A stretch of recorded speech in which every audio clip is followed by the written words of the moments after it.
नमः शिवाय। शिवजी सदा सहाय। ओम नमः शिवाय। गुरुजी सदा सहाय। वायव्य संहिता के उत्तरखंड का अध्याय 40। वायुदेव का अंतर्धान, ऋषियों का सरस्वती में अवव्रत स्नान और काशी में दिव्य तेज का दर्शन करके ब्रह्मा जी के पास जाना, ब्रह्मा जी का उन्हें सिद्धि प्राप्ति की सूचना देकर मेरु के कुमार शिखर पर भेजना। सूत जी कहते हैं, इस प्रकार क्रोध को जीतने वाले उपमन्यु से यदुकुल नंदन श्री कृष्ण ने जो ज्ञान योग प्राप्त किया था, उसका प्रणत भाव से बहचे हुए उन मुनियों को उपदेश देकर आत्मदर्शी वायुदेव सायंकाल आकाश में अंतर्ध्यान हो गए। तदनंतर प्रातः काल नैमी शरणाय के समस्त तपस्वी मुनि सत्र के अंत में अविभ्रत स्नान करने को उद्यत हुए। उस समय ब्रह्मा जी के आदेश से साक्षात सरस्वती देवी स्वादिष्ट जल से भरी हुई स्वच्छ सुंदर नदी के रूप में वहां बहने लगी। सरस्वती नदी को उपस्थित देख मुनि मन ही मन बड़े प्रसन्न हुए। उन्होंने सत्र समाप्त करके उसमें अवगाहन अर्थात स्नान आरंभ किया। उस नदी के मंगलमय जल से देवता आदि का तर्पण करके पूर्व वृतांत का स्मरण करते हुए वे सब के सब वाराणसीपुरी की ओर चल दिए। उस समय हिमालय के चरणों से निकलकर दक्षिण की ओर बहने वाली भागीरथी का दर्शन करके उन ऋषियों ने उसमें स्नान किया और भागीरथी के ही किनारे का मार्ग पकड़कर वे आगे बढ़े।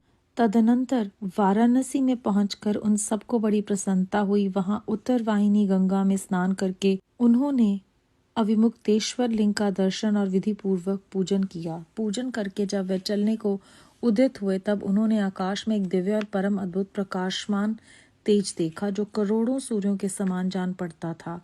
उसने अपनी प्रभा के प्रसार से संपूर्ण दिगंत को व्याप्त कर लिया था। तदनंतर जिन्होंने अपनी शरीर में भस्म लगा रखा था, वे सैकड़ों सिद्ध पाशुपत मुनि निकट जाकर उस तेज में लीन हो गए। उन तपस्वी महात्माओं के इस प्रकार लीन हो जाने पर वह तेज तत्काल अदृश्य हो गया। वह एक अद्भुत सी घटना घटित हुई। उस महान आश्चर्य को देखकर वह नैमिषारण्य के निवासी महर्षि ये क्या है, इस बात को न जानते हुए ब्रह्मवन को चले गए। इनके जाने से पहले ही लोक पावन पवन देव वहां जा पहुंचे। उन्होंने नैमिषारण्य वासी ऋषियों का जिस प्रकार साक्षात्कार हुआ, जिस तरह उनसे उनकी बातचीत हुई, उन ऋषियों की शुद्धि बुद्धि जिस प्रकार पार्श्वों सहित सांभव सदाशिव में लगी थी, और जिस प्रकार उन यज्ञपरायण ऋषियों का वह दीर्घकालिक यज्ञ पूरा हुआ था, वे सारी बातें जग सृष्टा ब्रह्म योनि ब्रह्मा जी को बताई। फिर अपने कार्य के लिए उनसे आज्ञा ले वे अपने नगर को चले गए। तदनंतर अपने स्थान पर बैठे हुए ब्रह्मा जी गान की कला में परस्पर स्पर्धा रखने और विवाद करने वाले तुम्बरु और नारद के गान जनित रस का आस्वादन करते हुए वहां मध्यस्थता करने लगे। उस समय वे गंधर्वों और अप्सराओं से सेवित हो सुखपूर्वक बैठे थे। उस वेला में किसी बाहरी व्यक्ति को वहां जाने का अवसर नहीं दिया जाता था। इसीलिए जब नैमिषारण्य वासी मुनि वहां पहुंचे, तब द्वारपालों ने उन्हें द्वार पर ही रोक दिया। वे मुनि ब्रह्म भवन से बाहर ही पार्श्व भाग में बैठ गए। इधर संगीत गोष्ठी में नारद ने तुम्बुरु की समानता प्राप्त की। तब परमेष्टि ब्रह्मा ने उन्हें तुम्बुरु के साथ रहने की आज्ञा दी और वह पारस्परिक स्पर्धा को त्याग कर तुम्बुरु के परम मित्र हो गए। तत्पश्चात गंधर्वों और अप्सराओं से घिरे हुए नारद नकुलेश्वर महादेव को वीणा गान सुनाकर संतुष्ट करने के लिए तुम्बुरु के साथ ब्रह्म भवन से उसी प्रकार निकले जैसे मेघों की घटा से सूर्यदेव बाहर निकलते हैं। उस समय मुनिवर नारद को देखकर उन 6 कुलों में उत्पन्न हुए ऋषियों ने प्रणाम किया और बड़े आदर के साथ ब्रह्मा जी से मिलने का अवसर पूछा। नारद जी का चित्त दूसरी ओर लगा था और वे बड़ी उतावली में थे, अतः उनके पूछने पर बोले, यही अवसर है, आप लोग भीतर जाइए। यह कहते हुए वे चले गए। तदनंतर द्वारपालों ने ब्रह्मा जी को उन ऋषियों के आगमन की सूचना दी। उनकी आज्ञा पाकर वे सब एक साथ ब्रह्मा जी के भवन में प्रविष्ट हुए। भीतर जाकर उन्होंने दूर से ही दंड की भांति पृथ्वी पर गिरकर ब्रह्मा जी को प्रणाम किया। फिर उनका आदेश पाकर वह ऋषि उनके पास गए और चारों ओर से उन्हें घेर कर बैठे। उन्हें वहां बैठा देख कमलासन ब्रह्मा ने उनका कुशल समाचार पूछा और बताया कि मुझे तुम लोगों का सारा वृतांत ज्ञात हो चुका है, क्योंकि वायुदेव ने ही यहाँ सब कुछ कहा है। अब तुम बताओ, जब वायुदेव तुम्हें कथा सुनाकर अदृश्य हो गए, तब तुमने क्या किया? देवेश्वर ब्रह्मा के इस प्रकार पूछने पर उन मुनियों ने अवभृत स्नान के पश्चात गंगा तीर्थ में जाने, वाराणसी की यात्रा करने, वहां देवेश्वरों द्वारा स्थापित शिवलिंगों और अविमुक्तेश्वर लिंग के भी दर्शन पूजन करने, आकाश में महान तेज पुंज के दिखाई देने, कतिपय महर्षियों के उसमें लीन होने तथा फिर उस तेज के अदृश्य हो जाने की सब बातें ब्रह्मा जी से विस्तार पूर्वक उन्हें बारंबार प्रणाम करके कही। साथ ही ये भी बताया कि हम अपने मन में बहुत विचार करने पर भी उस तेज को ठीक ठीक जान न सके।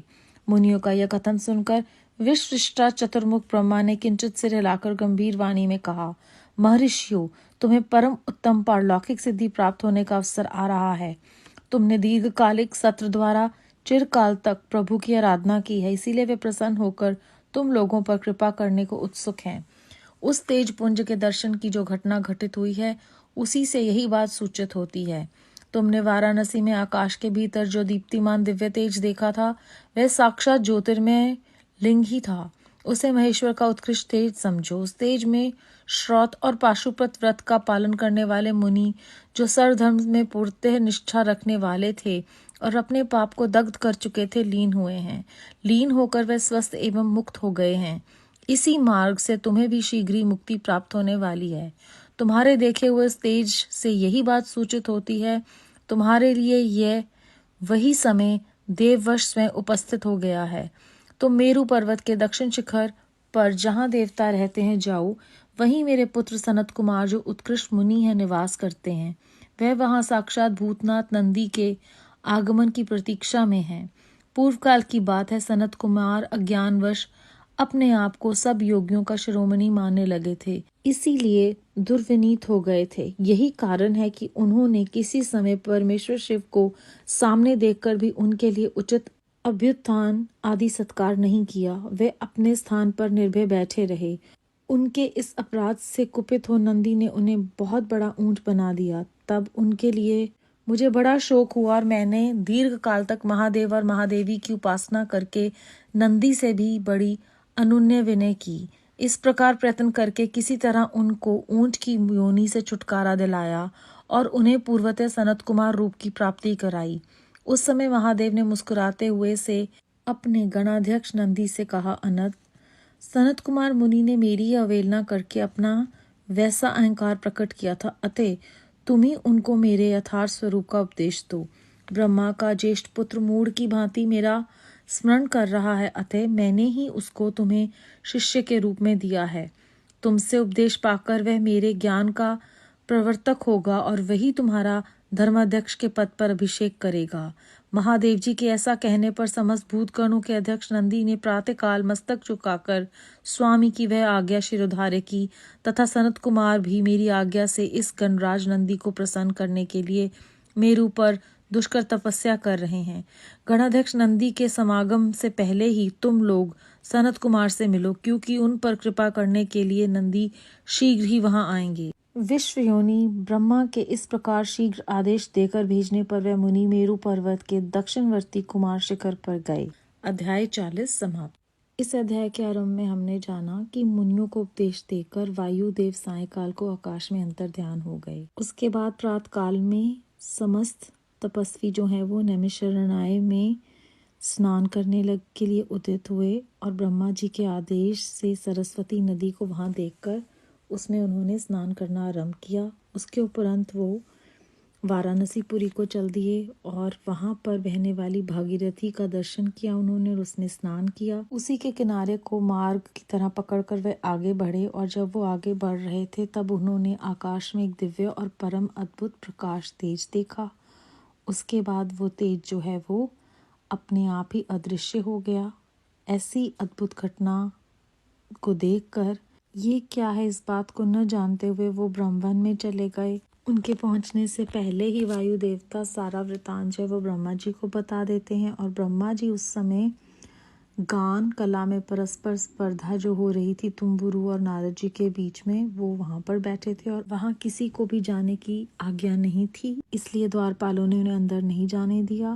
पर मिष्टी ब्रह्मा ने तुम्बुरु को नारद जी के साथ रहने की आज्ञा दे दी। जब नारद जी ने तुम्बुरु की समानता प्राप्त कर ली, इसके बाद गंधर्वों और अप्सराओं से गिरे हुए नारद जो हैं वो महादेव को वीणा गान सुनाकर संतुष्ट करने लगे और वो दोनों भवन से इस प्रकार निकले जिस तरह से मेघों की काली घटा में से सूर्यदेव प्रकट होते हैं। नारद जी को देखकर 6 कुलों में उत्पन्न हुए ऋषियों ने प्रणाम किया और बड़े आदर के साथ ब्रह्मा जी से मिलने का अवसर पूछा।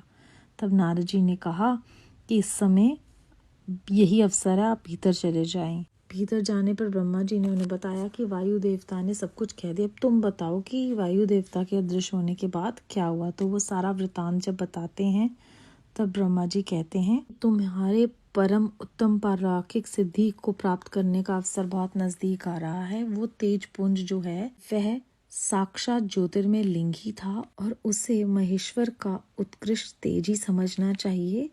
उस तेज में श्रौत और पाशुपत व्रत का पालन करने वाले मुनि और जो पूरी निष्ठा रखते हैं परमात्मा में, उनके सारे पाप उसमें दग्ध हो चुके हैं और वो स्वयं उसमें लीन हो गए हैं और लीन होकर मुक्त हो गए हैं।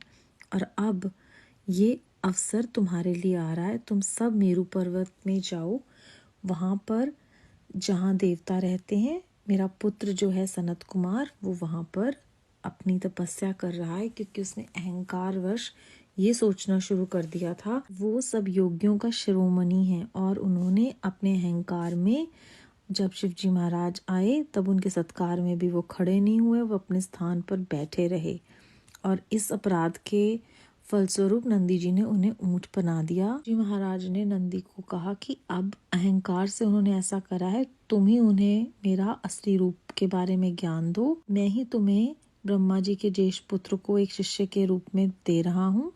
तुमसे उपदेश पाकर वो ज्ञान का प्रवर्तक होगा और वो तुम्हें धर्माध्यक्ष के पद पर अभिषेक करवाएंगे। इस तरह से ब्रह्मा जी कहते हैं कि नंदिकेश्वर जो है वो वहाँ आने वाले हैं और तुम सबको उनके आने से पहले वहाँ पहुँचना है। तो हमें श्री शिव पुराण में दूसरी बार ये बताया गया कि जब कोई आदरणीय अतिथि या कोई बड़ा आता है तो हमें सत्कारवश खड़े होना है। ऐसा ही आरंभ में हमने जाना था जब तीनों बहनें बहुत अच्छी पाठ पूजा करती हैं, बहुत अच्छे कर्म करती हैं, किंतु वो खड़ी नहीं होती हैं तो उनको श्राप मिलता है और उन्हें अलग अलग कल्पों में अलग अलग रूप में आकर अपने किए हुए कर्म की जो है वो भुगतान करना पड़ता है। तो यहाँ पर भी जब सनत कुमार जी खड़े नहीं होते हैं शिव जी के लिए तो नंदी जी उन्हें श्राप देते हैं। तो आदर सत्कार करना है और सबसे छोटी सी चीज़ है कि हम कोई बड़ा आए तो खड़े हो जाएं। कितनी बुनियादी सी बात है जो हमें सिखाई जाती है हमारे बड़ों के द्वारा और हम इसे भूल जाते हैं। और वो भक्त वत्सल जो है वो हमें बार बार मौके देते हैं और किसी न किसी को हमारे जीवन में भेजते हैं, जैसे नंदी जी को दोबारा सनत कुमार जी के जीवन में भेज रहे हैं कि वो उनके बारे में जाने। सच में हम बहुत भाग्यशाली हैं। ओम नमः शिवाय। शिव जी सदा सहाय। ओम नमः शिवाय। गुरु जी सदा सहाय।